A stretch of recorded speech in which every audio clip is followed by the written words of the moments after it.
আজ আমি আপনাদের সাথে শেয়ার করব রুই মাছের ডিমের বড়া। বাঙালির কাছে এটি একটি খুবই প্রিয় রেসিপি। গরম ভাতের সাথে খেতে কিন্তু দারুণ লাগে। তাহলে আর দেরি না করে চলুন ঝটপট রেসিপিটা আমি শুরু করি। ভিডিওটি সম্পূর্ণ দেখুন ও চ্যানেলটি সাবস্ক্রাইব করে বেল আইকনটি প্রেস করুন, যাতে প্রতিটি ভিডিওর নোটিফিকেশন সবার প্রথমে আপনার কাছে যায়।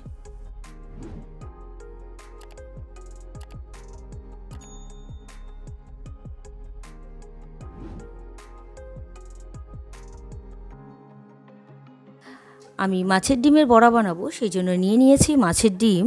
আমি ধুয়ে পরিষ্কার করে রেখেছি। এবার বাদবাকি ইনগ্রেডিয়েন্টসগুলো এর মধ্যে একে একে মিলিয়ে দেব।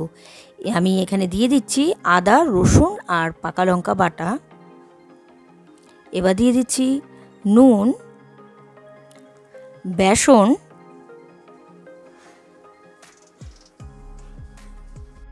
চালের গুঁড়ো দিয়ে দিচ্ছি। এবার দিয়ে দেব হলুদ গুঁড়ো। এবার খুব ভালো করে আমি মেখে নিচ্ছি।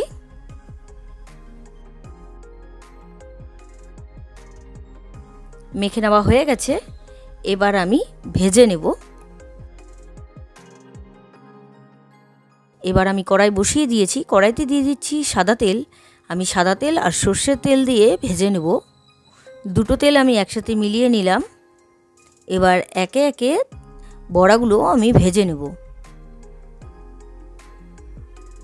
খুবই সহজ, খুবই কম ইনগ্রেডিয়েন্টস দিয়ে আপনারা এইভাবে তৈরি করে নিতে পারেন।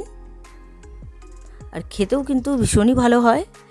মুচমুচে মাছের ডিমের বড়া।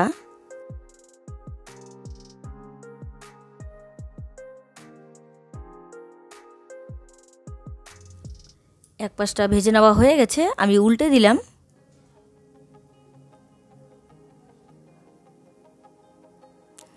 বড়াগুলো ভেজে নেওয়া হয়ে গেছে, আমি নামিয়ে নিচ্ছি।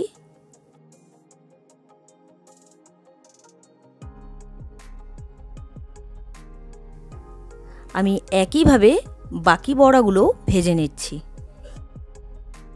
রুই মাছের ডিমের বড়া দিয়ে ডালনা কীভাবে বানায় অন্য কোনো ভিডিওতে আমি দেখিয়ে দেব। তৈরি হয়ে গেল রুই মাছের ডিমের বড়া। আজকের এই রেসিপিটা আপনাদের যদি ভালো লেগে থাকে তাহলে ট্রাই করার অনুরোধ রইল। আর ভিডিওটা ভালো লাগলে like, comment, share and subscribe করতে ভুলবেন না। বাই।